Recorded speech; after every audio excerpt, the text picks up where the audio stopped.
আসসালামু আলাইকুম বন্ধুরা, আমি আবু ইউসুফ স্বাগতম জানাচ্ছি টেক ওস্তাদের টেক প্যাক্টের আরেকটি নতুন এবং একটি ফ্রেশ এপিসোডে। তো চলেন শুরু করা যাক। বন্ধুরা, শুরুতে আশা করবো যে আপনারা সকলে ভালো আছেন এবং বাসার মধ্যে সুস্থ অবস্থায় রয়েছেন। যেখানে কিনা আজকের টেক নিউজটি আমাদের একটু লেট করে আপলোড হলো, খুবই গরম গরম টেক নিউজ থাকছে এবং আপনারা অবশ্যই বাসার মধ্যে সতর্কতার সহিত থাকবেন এবং আল্লাহ তাআলার কাছে দোয়া করতে থাকবেন যাতে আল্লাহ তাআলা আমাদেরকে এই মুসিবত থেকে হেফাজত করেন।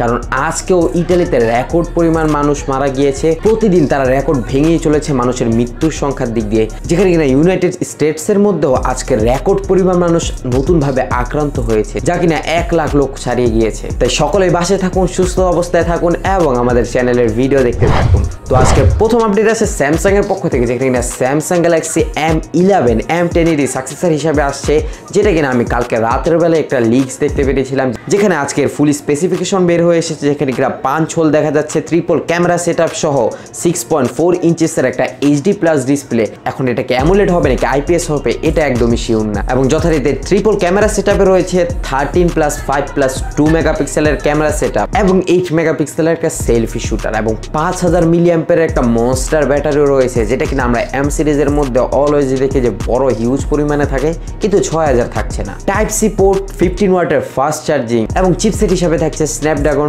450। চিপসেটটা একটু পুরনো হলো, স্যামসাং যেহেতু মানিয়ে নিতেই হবে, না হলে কিছু করার নেই। তারপরে যে স্ন্যাপড্রাগনে শিফট হয়েছে, এতেই অনেক এক্সিনোস বাদ দিয়ে তাদের নিজস্ব, এবং এর প্রাইস আশা করা যাচ্ছে অ্যারাউন্ড 13K এর মধ্যে থাকবে। তো দেখা যাক যে আসলে বাংলাদেশে আসার পরে প্রাইসিং কিরকম। এরপরে আপডেট আছে ওয়ানপ্লাসের পক্ষ থেকে, যেটা কিনা আপনারা তো সবাই জানেন যে অনলিক্স, যারা কিনা তারও সব লিক্স অফিসিয়াল ভাবে প্রোভাইড করে থাকে। অনলিক্স অনেক বেশি জনপ্রিয়। অনলিক্স এর মাধ্যমে জানা যাচ্ছে যে OnePlus 8 এবং 8 Pro আসলে কি রকম হতে যাচ্ছে। এর অফিসিয়াল ডিজাইন সহ স্পেক একদম বের হয়ে গিয়েছে এবং আমাদের OnePlus 8 এবং 8 Pro নিয়ে একটা ফুল ভিডিও রয়েছে, না দেখে থাকলে অবশ্যই দেখে আসবেন, উপরে কার্ড দিয়ে দিলাম। যেখানে কিনা আপনারা তো দেখতেই পাচ্ছেন যে OnePlus 8 Pro তে থাকতে যাচ্ছে কোয়াড ক্যামেরা সেটআপ, ভার্টিক্যালি 3টা ক্যামেরা থাকলো, সাইড দিয়ে আরেকটি চতুর্থ ক্যামেরা, এবং এইটে গিয়ে শুধুমাত্র 3টি ক্যামেরাই থাকবে। 4 নাম্বার ক্যামেরাটাই ওখান থেকে গায়েব করে দেওয়া হয়েছে। তো দেখা যাক যে আসলে OnePlus কত দ্রুত এই স্মার্টফোনটা লঞ্চ করে।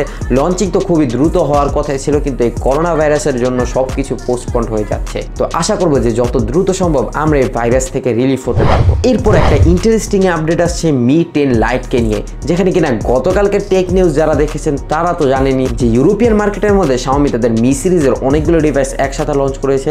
যারা কিনা নিয়মিত টেক নিউজ দেখছেন না আমাদের চ্যানেলে অবশ্যই দেখবেন, যেখানে কিনা আমি অনেক ধরনের নিউজ নিয়ে আসি এবং সেটার মধ্যে আমি জানিয়েছিলাম যে Mi 10 Pro তো লঞ্চ হবে, এটা তো জানি, কিন্তু সারপ্রাইজিংলি একটা দারুণ স্মার্টফোন ওখানে মিড রেঞ্জে লঞ্চ হয়ে গিয়েছে, যেটা কিনা একটা 5G স্মার্টফোন Mi 10 Lite। এবং আজকে কিছু কিছু রুমার্স আসছে যে Mi 10 Lite যেটা কিনা ইউরোপিয়ান মার্কেটে লঞ্চ হয়ে গিয়েছে স্ন্যাপড্রাগন 765G প্রসেসরের সাথে, ওটাই ইন্ডিয়ান মার্কেটের মধ্যে Mi A4 নামে লঞ্চ হতে পারে। ব্যাপারটা আমার একদমই বিশ্বাস হচ্ছে না, কারণ Mi A সিরিজের ফোনগুলো অলওয়েজ 15,000 রুপিজের নিচে থাকে, আমাদের বাংলাদেশি টাকার প্রায় অ্যারাউন্ড 20,000-এর নিচে। সেখানে এত বেশি প্রাইজিং, যেখানে কিনা 350 ইউরোতে লঞ্চ করা হয়েছে, এটা ইউরোপিয়ান মার্কেটের মধ্যে কনভার্ট করলে আমাদের বাংলাদেশি টাকায় 34,000 টাকার মধ্যে আসে। হতে পারে যে এই স্মার্টফোনটি ইন্ডিয়ান মার্কেটে লঞ্চ হবে, কিন্তু অন্য কোনো চিপসেট দিয়ে, স্ন্যাপড্রাগন 765G চিপসেটের সাথে না, যেরকমটাই কিনা আমরা Mi CC9 এর সময় দেখেছিলাম। বন্ধুরা, রিয়েলমি একটা ট্রেডমার্ক ফাইল করেছে ইন্ডিয়াতে, যেটা কিনা রিয়েলমি রেক্স নামে। হতে পারে যে আমরা গতকালকে টেক নিউজের মধ্যে যে একটা স্মার্ট ওয়াচ নিয়ে আলোচনা করেছিলাম, যে মাধব শেটের হাতের মধ্যে রয়েছিল রিয়েলমি স্মার্ট ওয়াচ, অনেক বেশি চান্সেস আছে এবং অনেক বেশি রুমার্স আসছে যে ওটাই রিয়েলমি লঞ্চ করতে যাবে, রিয়েলমি রেক্স নাম থাকবে।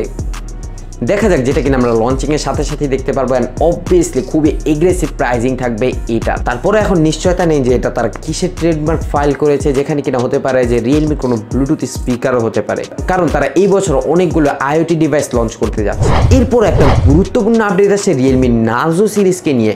এখন এটা কি নার্জো সিরিজ কিনা এটা একদমই কনফার্ম না, বাট লিক্স আর রুমার্স এইরকমই আসছে, যেখানে কিনা RMX 2109 নামক একটা স্মার্টফোন লিস্টেড হয়ে গিয়েছে এবং জানা যাচ্ছে যে এটা রিয়েলমি নার্জো স্মার্টফোন হতে যাচ্ছে।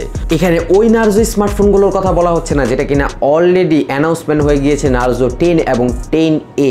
ওইগুলো না, কারণ ওইগুলো সিঙ্গাপুরে এবং মিয়ানমারে অলরেডি লঞ্চ হয়ে গিয়েছে। এখানে কথা বলা হচ্ছে নার্জোর একটা স্মার্টফোন আসবে পোকোর সাথে কম্পিট করতে, মানে পোকোরই কম্পিটিটর, আর যেটা কিনা অনেক বেশি পাওয়ারফুল হবে সেটার কথা এখানে বলা হচ্ছে। তো দেখা যায় যে কত দ্রুত এই স্মার্টফোনটি লঞ্চ হয় এবং এর সম্পর্কে কত দ্রুত এই ধোঁয়াশা কেটে যায়। এরপরে আপডেট আছে রেডমির জেনারেল ম্যানেজার লু উইবিং এর কাছ থেকে, যেখানে কিনা লু উইবিং জানাচ্ছে যে তারা রেডমি K30 প্রোতে রিফ্রেশ রেট কমিয়ে দিয়েছে যাতে তারা বেশি পরিমাণে ব্যাটারি ব্যাকআপ পায়।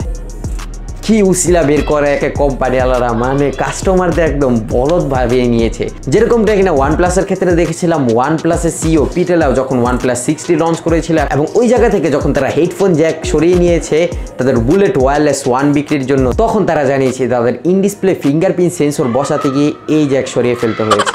তাই বন্ধুরা, এই ব্যাপারে আপনার কি মতামত তা নিচে কমেন্ট বক্সে অবশ্যই জানাবেন, এবং আপনার কাছে কি আসলেই মনে হয় কিনা যে রেডমি K30 প্রোর রিফ্রেশ রেট কমিয়ে দিয়েছে তারা যাতে লং লাস্টিং ব্যাটারি ব্যাকআপ পাওয়া যায়। কারণ 120 হার্টজ রিফ্রেশ রেট ডিসপ্লে দিলেও আপনি তো ম্যানুয়ালি 60 হার্টজ অবশ্যই করতে পারবেন।